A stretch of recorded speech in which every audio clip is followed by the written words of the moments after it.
Sometimes in sports we talk about a particular team or program stock rising and then maybe somebody else is falling. We may have a classic example of that when Oklahoma State entertains West Virginia this Saturday. And so to break it down, we bring in Robert Wetzel of Cowboys Ride for Free. Robert, thanks so much for joining us. No problem. Thanks for accommodating a little bit of a hiccup in the schedule tonight, Mark. Of course. I don't think I'm paying you that much at this point, so scheduling difficulties are certainly understandable. What wasn't necessarily understandable for somebody like me who loved the 11 points at Oklahoma State last week was that they got ambushed by TCU on the road 42-9. So up until that point, I kind of dismissed the somewhat close call against Kansas, the 27-20 score, thinking, they're looking ahead, and they've played well against Florida State and some other pretty decent football teams, and they've taken care of business to date at 5-1. And then, wow. So how much do we take from the TCU game? Aberration, or does it spell doom down the stretch? Oh, boy. Well, if you ask us that now, I think a lot of us would probably say, I think it's a little more doom. But, it's one of those moments where we kind of felt like that game was going to be that game was always going to be a little bit of a watermark on the season. But obviously, when the season started, a lot of OSU people were looking at that going, okay, that OSU could go down there and win the game. And then really in the weeks coming up to the game, we grew way more concerned about it. And, you had a couple of factors going into it. I'm sure, former Oklahoma State assistant Doug Meacham, being an offensive coordinator down there, being involved in the offense and the play calling. I'm sure he got the guys fired up to play OSU. But, I think you had some factors that definitely got involved. TCU's a fast defense. Their defense is really based on a lot of speed, and that kind of right there negates OSU's strength. If they've got any strength on offense, the offensive line's not blocking well, so you're not going to overpower them anyway. And getting to the edges, Oklahoma State's game plan is struggling right now. They're really having a hard time getting things to the edge, getting guys in space, especially Tyreek Hill, who they want to get in space. The defense is young, and he saw signs of that early. I think some of that was exposed by some play calling.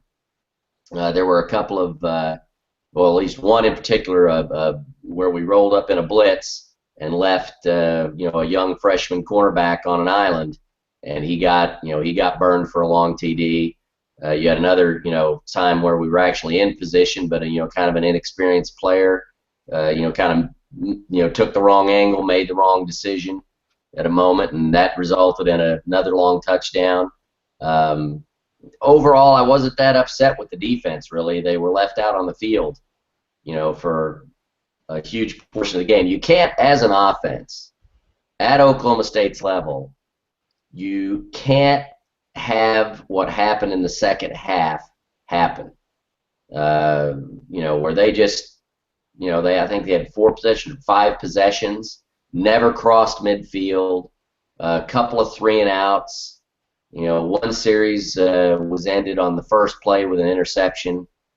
It's really I'm really not that concerned about the defense. I'm concerned with Dana Holgorsen coming to town, obviously. But my bigger concern is on the offensive side of the ball, because if you punch in 2 touchdowns in the first half against TCU, that scores 28-17 at half, and would have had a whole different feel for most of the OSU fan base. But going into halftime, Oklahoma State folks were like, that's it. We're cooked, because the offense couldn't score anything more than a field goal. So I think I'm more concerned about the offense, honestly, Mark, than I am, about the defense at this point. Exactly. That's a score that we don't see very often in college football, period, but especially in this conference. 9 points on the board when we see in the 40s on a regular basis. And if you're scoring less than 35, maybe your offense is a little suspect at times, depending on who's on the other side of the football. So let's start at the quarterback position. J.W. Walsh, of course, not in there. Dax Garman. I'll spit out the numbers, then you interpret how much is his fault and how much is the fault of the offensive line, which you note, and the wide receiver. So 55%, 10 touchdowns, 7 picks. Not great, not horrendous. But against Kansas, didn't exactly tear up the Jayhawks, 27 points there. 10 for 25 against TCU. 2 picks, 7 picks in 4 games. Yeah, this is one of those deals where I think you've got a little bit of a perfect storm going, and this not to be an excuse. You've got an offensive line that's still trying to fill holes, still trying to fill the gaps. Oklahoma State is, I can't remember what the number is, but they're up there in number of sacks allowed. Tough. Obviously, we know this about him. He's tough because this kid's getting the snot beat out of him, and he's jumping right up. I've never seen him get up slow, like he's aching or hurting. He pops up, goes right back to the huddle. You combine struggles with an offensive line with a quarterback who hasn't played football in how many years. This is now his fifth start. And one thing we're seeing is that he's definitely struggling to read and throw the intermediate routes. He can throw it sideways, and he can throw it deep.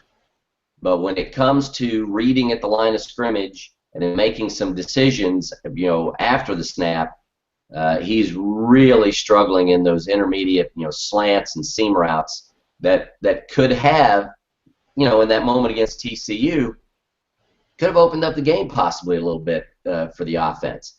And it's hard to do that because those intermediate routes, that it's almost as if any time he had time, he was throwing it deep. If he felt like there was more, I felt like there's more confidence there, that maybe when he has time, now he's picking out, a shorter route that's maybe an 8 or 10 yard route. But he's definitely struggling to find a comfort level in, the pre-snap read. He's getting the Cowboys in the right sets. Gundy talks all the time. He's getting them in the right places. But after that is where the decision making is troublesome. So you combine that with the offensive line struggles, and I think you have a little bit of a kind of a perfect storm there in the difficulties in the passing game. Now for the Tyreek Hill portion of the show, brought to you by Robert Wetzel. So Tyreek Hill, of course, most speedsters don't like the grass surface. They much more prefer the field turf or the AstroTurf. In this case, the field turf, I would guess, at Oklahoma State is what it looks like. So West Virginia defense that you mentioned, TCU's defense being fast, I would guess that West Virginia is probably in that range, but they're not as good. They're not as polished. They're not as efficient on defense. So Tyreek Hill, the use of Tyreek Hill in the past and what it could be this week. I have no faith in it whatsoever, and it's going to sound funny, but I'm going to be brutally honest here that I think the play calling and the schemes, the designs of the plays, the timing of the timing not even so much. It's just the way the plays are drawn up, and I go to the TCU game. I think there was just an absolutely perfect example where I wrote about it in my recap of the game last Sunday. That it was a play in the second half. Oklahoma State, I don't know what the down was, but they lined up in that. I don't know it's not the pistol formation, or maybe that's it's not the diamond, the full diamond, but it's where you got the back behind the quarterback, and then you've got another back to the side of the quarterback. And I think maybe they call that the pistol formation. I'm not sure. But anyway, it was Desmond Rowland is the back next to the quarterback. Tyreek Hill is behind the quarterback. They run Desmond Rowland out to the left. They motion him out of the backfield, almost like it's maybe a little swing pass, something like that. And then they end up handing off to Tyreek Hill into the short side of the field. Now, if Tyreek Hill is a player that you expect the defense to key on, all right, I want to make the defense look away from the direction of the play. So either run him out, you motion him out to the swing pass, and at the snap, you can even run it as a pseudo draw. Let him swing out. At the snap, maybe you turn and you look. like you're looking at him, and I'm telling you, the entire stinking defense is going to go that way. It's happened. And then you hand it off to Roland, for whatever. Or maybe you do throw it to Tyreek Hill. But in that moment, that's where I went south on not the play calling so much, but the design of the play. If you need Tyreek Hill on the field more often than they put him on the field. You need to line him up in varying positions and keep him moving. Move him in ways that forces that conflict on defense, that offensive coordinators talk about this all the time. I'm telling you right now, the minute Desmond Roland rolls out there, I could care less where he is and what he's doing. I'm focused on Tyreek Hill because that's the dude who's going to hit the home run. Desmond Roland's not going to hit the home run against that defense. So, honest to goodness, we actually have a post that's going up in the morning. It's called prediction time. We do every week. And there's some serious predictions in it. We ask the readers to talk about it. And then there are some funny ones, where we're being kind of smart asses about it. And there's one in there where the guy says over-under on number of offensive touches for Tyreek Hill at 7. Now, that's half joke, half serious. Because how they've utilized him in the offensive scheme it's unacceptable. It's unacceptable. It shows no imagination. There's no creativity going on. I don't care. Don't tell me about guys who can't block, because they've known about the offensive line issues from the beginning. You can scheme to mask that, and nothing has happened. We've not seen them do anything that gets the ball carrier, whether it's a pass or a hand or run, that gets the ball carrier to space with the ball before the defense has a chance to zone in on it. Almost every time they've handed Tyreek Hill the ball, everybody's going that way. The one really successful run that Tyreek Hill had, they gave it to him in a situation where the defense wasn't able to commit to a direction. It was almost a zone read type play that was run straight ahead, as opposed to everybody sliding one direction or the other. And he hit a gap, and if he'd have run straight instead of cutting, he would have scored. He'd have run past everybody and scored. I think, it's just going to be interesting to see. West Virginia's got a decent defense. They got some big boys up front. They went toe-to-toe with Alabama, so Oklahoma State's not going to run up the middle on them. And in our preview, our offensive preview, I think, I can't remember if it was Graham or Derek said that Oklahoma State's going to need to rely on some colorful play calling. I'm not holding my breath.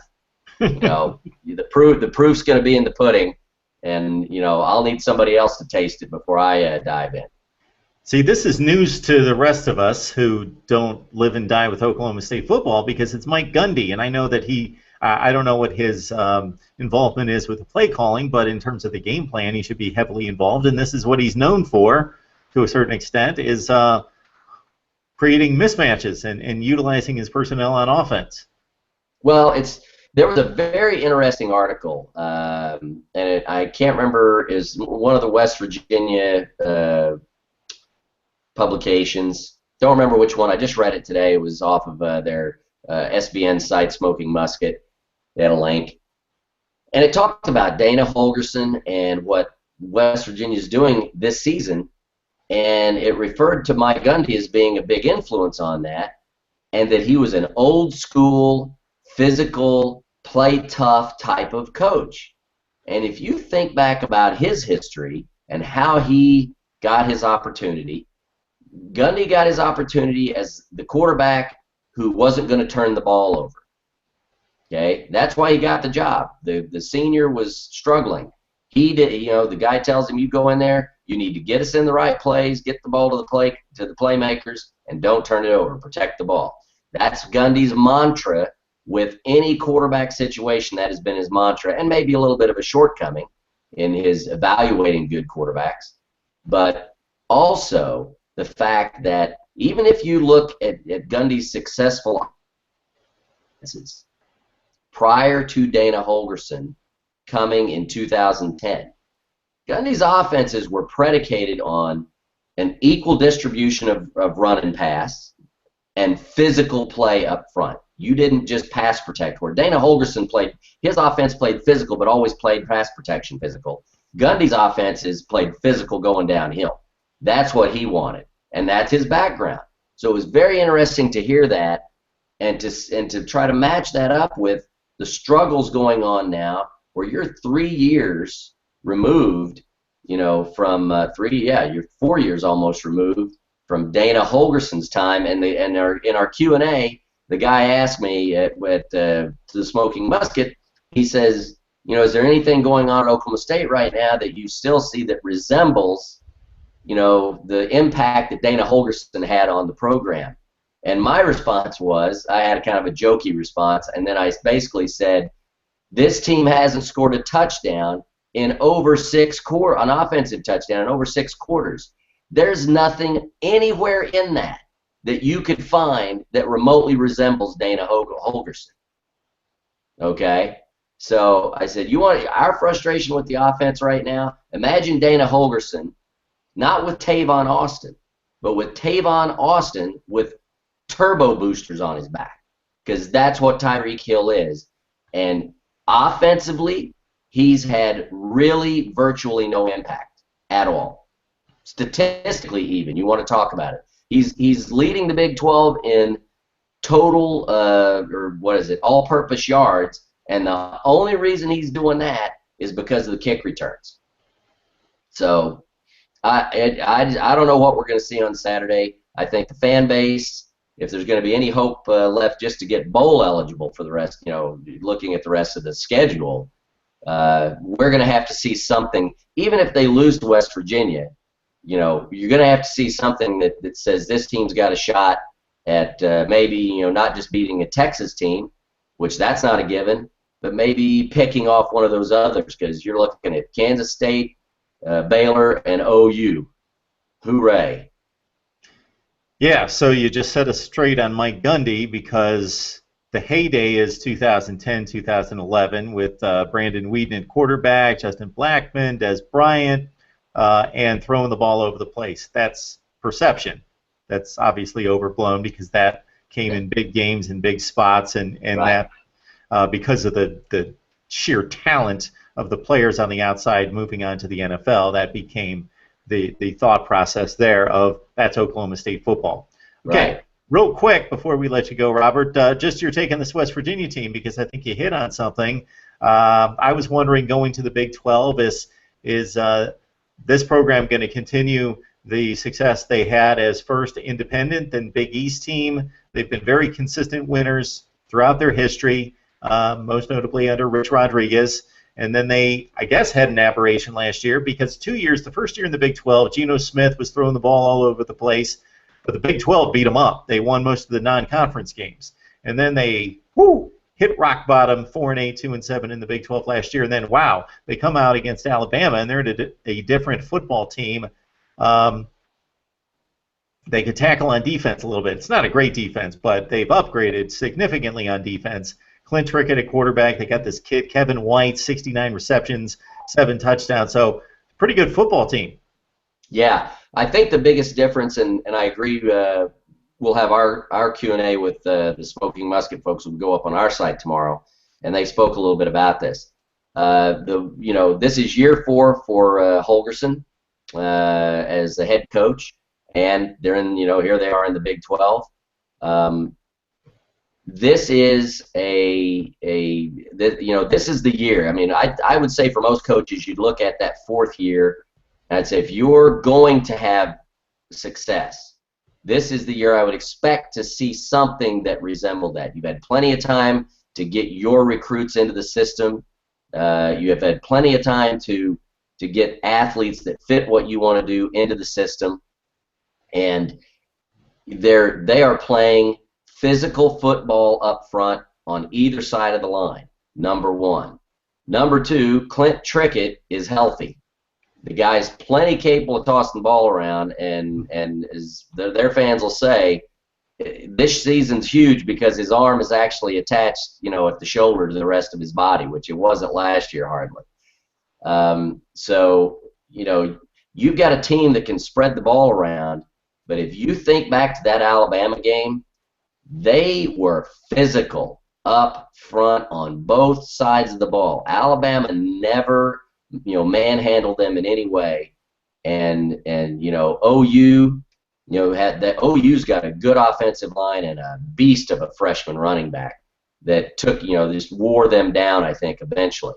But this is a good team, and they're a physical team. Kevin White is a big, physical guy. I'm really looking forward to his matchup, because I'm sure Kevin Peterson, Oklahoma State's lone, defensive back with experience and talent, who's pretty good, he'll be matched up against him. So it's going to be very interesting to see that. But, Dana Holgorsen with healthy offense going up against an inexperienced secondary, and an opponent's offense that's not going to go out there and win a shootout with him. So every advantage going to West Virginia. I said 42-17. I don't know if the score will even feel that, if it'll feel that close. The spread's 1. They're smoking crack. Robert Wetzel, Cowboys Ride for Free. It's West Virginia, it's Kansas State, Texas, Baylor, and Oklahoma. And I, for one, and maybe this is a conversation for a little bit later in the season, think it will be a travesty if the Big 12 champion doesn't make it to the college football playoff. I don't care what the record is.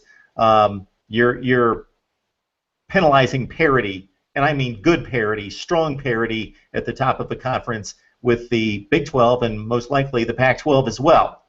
So True. That's what we're looking at right now. We could definitely do a solid half hour on that one. Oh, yes, we could.